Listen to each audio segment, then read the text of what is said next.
হ্যাঁ বন্ধুরা, 2009 সালের কলম্বিয়ার সেটজন অঞ্চলের একটি কয়লা খনিতে বিজ্ঞানী এবং জীবাশ্মবিদেদের একটি দল মাটির গভীরে খনন কাজ চালাচ্ছিলেন। কারণ এই কয়লা খনিটি আসলে 6 কোটি বছরের পুরনো একটি রেইন ফরেস্ট থেকে তৈরি হয়েছিল, যে কারণে এই দলটি সেখানে প্রাচীন যুগের গাছপালা এবং প্রাণীদের অবশিষ্টাংশ খুঁজছিলেন। এই জায়গাটি পৃথিবীর আড়ালে লুকিয়ে থাকা এক রহস্যময় অতীতের অংশ, যা এই অঞ্চলের মাটি তার স্তরের নিচে লুকিয়ে রেখেছিল।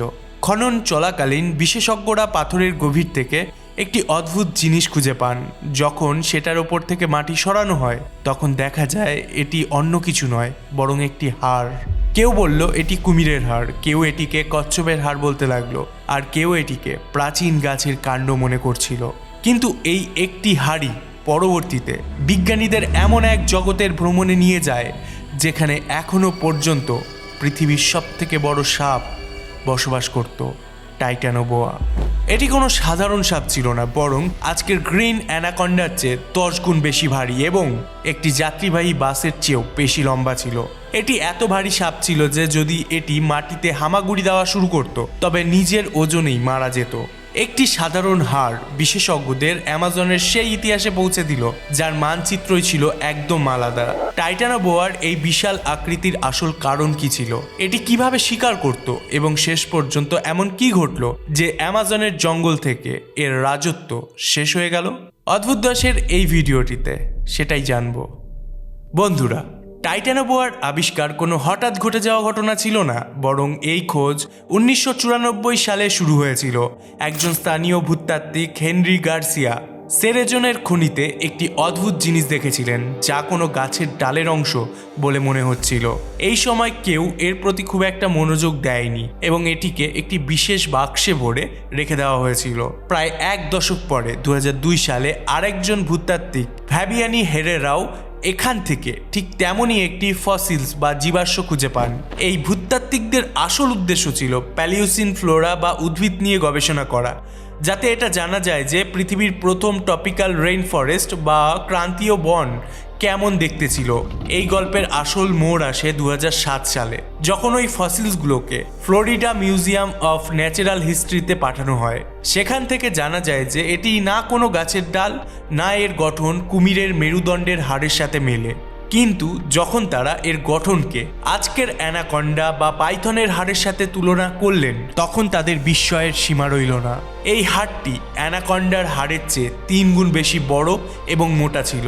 এই পর্যায়ে বিশেষজ্ঞরা এটিকে সঙ্গে সঙ্গে একটি সাপের হাড় হিসাবে শনাক্ত করলেন। আপনি নিজেই অনুমান করুন, ডান দিকে সেই হাড়টি রয়েছে যা কয়লার খনি থেকে পাওয়া গিয়েছিল, এবং বাম দিকে অ্যানাকন্ডার মেরুদণ্ডের হাড়। বিজ্ঞানের জগতে আকারের গুরুত্ব অনেক বেশি, আর টাইটানোবোয়া সব পুরনো রেকর্ড ভেঙে দিয়েছিল। বিজ্ঞানীরা এই মেরুদণ্ডের হাড়ের সাহায্যে সাপের দৈর্ঘ্যের অনুমান করার জন্য গাণিতিক মডেলের ম্যাথামেটিক্যাল মডেলসের সাহায্য নিলেন। তারা দেখলেন যে সাপেদের মধ্যে মেরুদণ্ডের হাড়ের আকার তাদের মোট দৈর্ঘ্যের সাথে সমানুপাতিক সম্পর্ক রাখে। অর্থাৎ সাপের মেরুদণ্ডের হাড়ের আকার বলে দিতে পারে যে সাপের মোট দৈর্ঘ্য কত হবে। এই হিসেব নিকেশের মাধ্যমে পাওয়া মেরুদণ্ডের হাড় থেকে সাপের যে আকার বের হলো তা ছিল 42 থেকে 50 ফুট, অর্থাৎ আজকের অ্যানাকন্ডার চেয়ে প্রায় 2 গুণ বেশি। টাইটানোবোয়া শুধুমাত্র লম্বাই ছিল না, বরং এর স্থূলতা বা মোটা ভাব ছিল একদম মোটা মানুষের কোমরের সমান। আর এর শরীর এত ভারী ছিল যে এটি একটি সেডান গাড়ির সমান ওজনের ছিল, প্রায় 1200 কেজি বা অ্যানাকন্ডার চেয়ে 10 গুণ বেশি ভারী। 1.2 টন ওজন আজকের যে কোনো স্থলজ সাপের জন্য অসম্ভব একটি ওজন। এই আবিষ্কার সারা বিশ্বে তোলপাড় সৃষ্টি করেছিল, কারণ এটি আসলে ছিল সাপেদের রাজা, যাকে পরে টাইটানোবোয়া নাম দেওয়া হয়। আসল প্রশ্ন এটা ছিল না যে সে কতটা বড়, বরং অবাক করার বিষয় ছিল যে সে এত বড় কেন।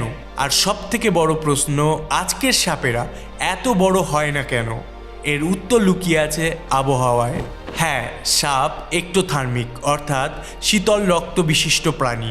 মানুষ নিজের শরীর গরম রাখার জন্য ভেতর থেকে উষ্ণতা তৈরি করতে পারে, কিন্তু সাপ তাদের উষ্ণতার জন্য পরিবেশের তাপমাত্রার উপরই নির্ভর করে।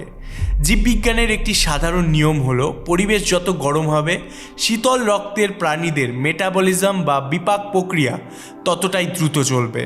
দ্রুত মেটাবলিজমের মানে হলো বেশি শক্তি, বেশি খাবার হজম করতে পারা, দ্রুত বৃদ্ধি পাওয়া এবং বিশাল শরীরকে সহ্য করতে পারা। টাইটানোবোয়ার আবিষ্কার বিশেষজ্ঞদের সামনে শুধু একটি নতুন সাপ নয়, বরং সেই সময়ের আবহাওয়ার থার্মোমিটারও পেশ করে দিল। টাইটানোবোয়ার এই বিশাল শরীর এক কথায় জ্যান্ত প্রমাণ ছিল যে ৬,০০০ কোটি বছর আগে কলম্বিয়ার এই পরিবেশের তাপমাত্রা আজকের চেয়ে অনেক বেশি ছিল। সেই যুগে পৃথিবীর আবহাওয়া এত গরম ছিল যে সারা বছরের দিনরাত মিলিয়ে সব সময় তাপমাত্রা ৩২ ডিগ্রি সেলসিয়াসের উপরে থাকতো। যদি গড় তাপমাত্রাই এত বেশি হয় তবে স্বাভাবিকভাবেই আর্দ্রতা বা হিউমিডিটিও চরম পর্যায়ে ছিল, এত বেশি যে হয়তো নিঃশ্বাস নেওয়াও কঠিন মনে হতো। এটি এমন একটি ঢাকা জঙ্গল ছিল যা কখনো ঠান্ডা হতো না। এই ক্রমাগত গরম টাইটানোবোয়াকে সেই শক্তি দিয়েছিল যাতে সে এত বড় হতে পারে। আজকের অ্যামাজন রেইন ফরেস্ট যা আমাদের কাছে বেশ আর্দ্র এবং গরম মনে হয়, হয়তো টাইটানোবোয়ার জন্য খুবই ঠান্ডা লাগতো।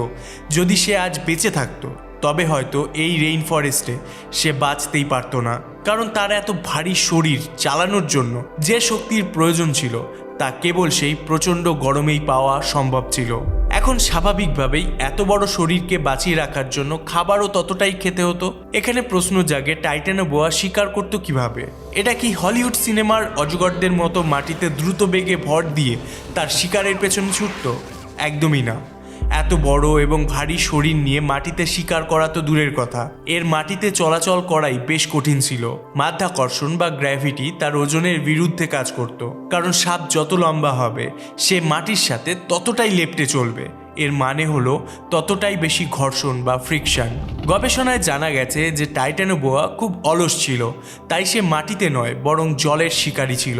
এটি ঠিক আজকের কুমিরের মতো আচরণ করত। সে তার বেশিরভাগ সময় জলাভূমির জলের নিচে কাটাতো, কারণ জল তার ভারী শরীরকে সাহারা দিত এবং সে জলে ভেসে প্লবতা বা বয়ান্ট ফোর্সের সাহায্যে নিজের ওজন কম অনুভব করত এবং ক্ষিপ্রতা দেখাতে পারত।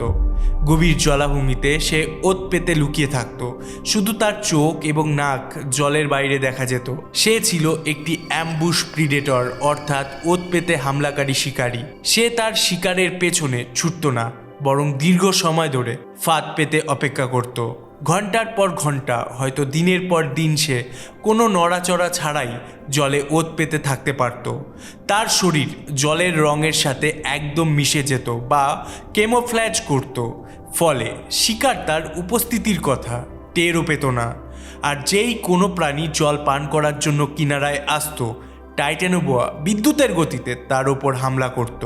বিজ্ঞানীরা বায়োমেকানিক্যাল মডেলের মাধ্যমে অনুমান করেন যে যখন টাইটানোবোয়া তার শিকারকে পেঁচিয়ে ধরত তখন সে প্রায় 400 PSI এর চেয়েও বেশি চাপ প্রয়োগ করত।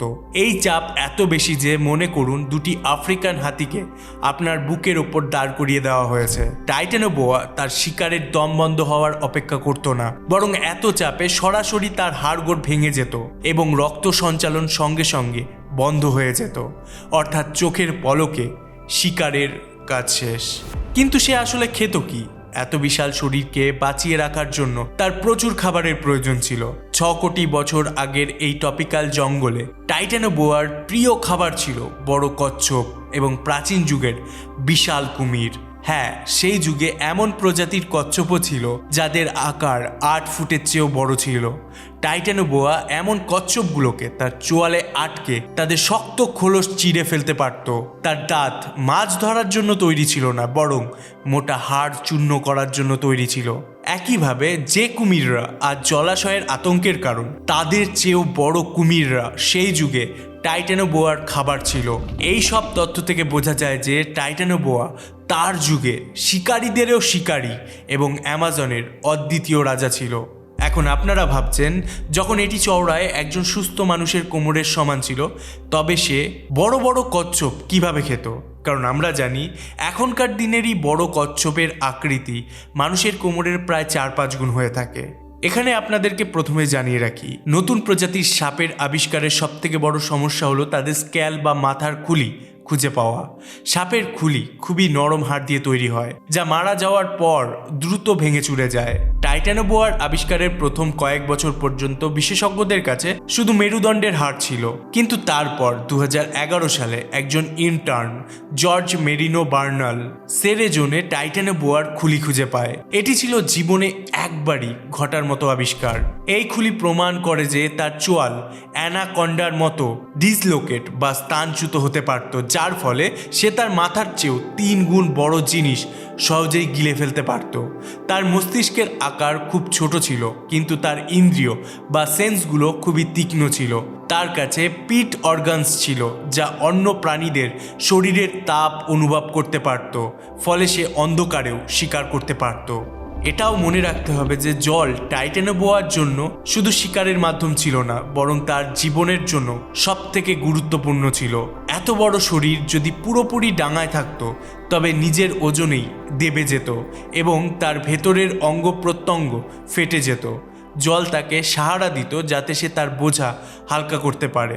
অর্থাৎ টাইটানোবোয়ার জীবন ছিল একটি নিখুঁত ভারসাম্যে। গরম তাকে শক্তি দিত এবং জল তার ওজন কম রাখত। এটি প্রকৃতির এমন এক বিষয় ছিল যা তার পরিবেশের জন্য একদম নিখুঁত ছিল। কিন্তু এখানে প্রশ্ন জাগে, যদি সে এতই নিখুঁত ছিল এবং তার কোনো শিকারী শত্রুই ছিল না, তবে জঙ্গলের এই রাজারা শেষ হলো কিভাবে? আজকের যুগে আমরা তাদের দেখতে পাই না কেন? এর উত্তর খুবই সাধারণ কিন্তু বেশ দুঃখজনক। পৃথিবী সময়ের সাথে বদলে যায়, কিন্তু টাইটানোবোয়া নিজেকে সেইভাবে বদলাতে পারেনি। প্যালিওসিন যুগের পর পৃথিবীর আবহাওয়া ধীরে ধীরে ঠান্ডা হতে শুরু করে। আমাদের মানুষের জন্য কয়েক ডিগ্রি তাপমাত্রা ওঠানামা করা সাধারণ ব্যাপার, কিন্তু একটি শীতল রঙের অজগরের জন্য এটি ছিল মৃত্যুর বার্তা। যেমনটা আপনারা আগেই জেনেছেন, টাইটানোবোয়ার মেটাবলিজম পরিবেশের গরমের ওপর নির্ভর করত। ফলে যখন পৃথিবীর ঠান্ডা বাড়তে শুরু করলো, তখন তার মেটাবলিজম ধীর হয়ে গেল।